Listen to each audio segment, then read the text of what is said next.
And he swam to new places that that little beaver never dreamed of, and they'd have to get out and cross logs and cross rocks. And finally, after days and days, they got to this big lodge where the old beaver lived.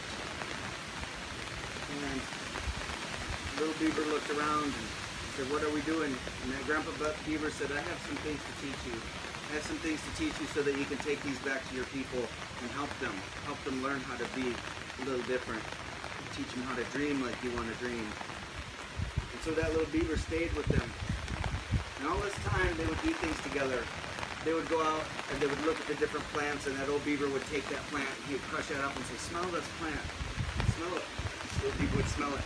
And that old beaver would tell him all the things those plants were used for. He would tell him what time to pick those.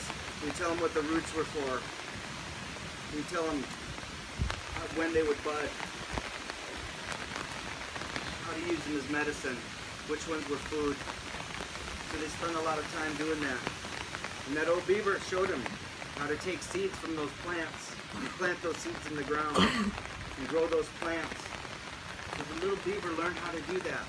Now, if you know anything about beavers, they're not seed planters, right? So this was something new, is out of the ordinary. This little beaver learned how to be a gardener. He learned how to plant those seeds and grow those things. And he did that for many years. And they would go out together and they would sit and stare at the moonlight. They'd swim down the river and just crawl out on the bank and tell stories looking at the moon. This went on for a long, long time. And then the little beaver started noticing that Grandpa Beaver wasn't moving as fast as he always did. He started to walk with a little bit of a limp. But he'd still take him out and teach him new things. All the different types of bark, all the different types of rocks, all the other different types of animals. And so one day, Grandpa Beaver, he couldn't get up anymore. And he laid there. Little Beaver said, "What can I do?" He said, "Bring me a bed of cedar, make a cedar bed for me so I can be comfortable." So the little beaver did that. He brought him cedar so he could lay on that nice, fresh smelling cedar. And old Grandpa Beaver could sit there.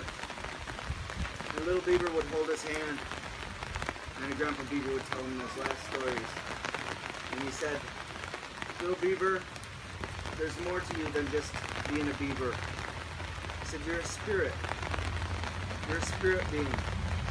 And this beaver body is just a physical body. It's just the flesh. But inside you there's a fire. There's a fire that burns, and that's the life, and that's the true life of the spirit that lives in you."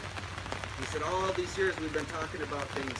This is the teaching that I really need to give you, that you're a spirit. We're all spirits here on this earth together. And all of these spirits make a dance, and they all work together. Everything needs everything else here, and no part can exist by itself. All are important. Those beavers, the birds, the plants, the trees, they all work together in one nation. We're all living beings." And so that Grandpa Beaver said, "I'm old. It's my time to go." And little Beaver cried. He was sad. Watch that Grandpa Beaver pass on. But he sat there with him.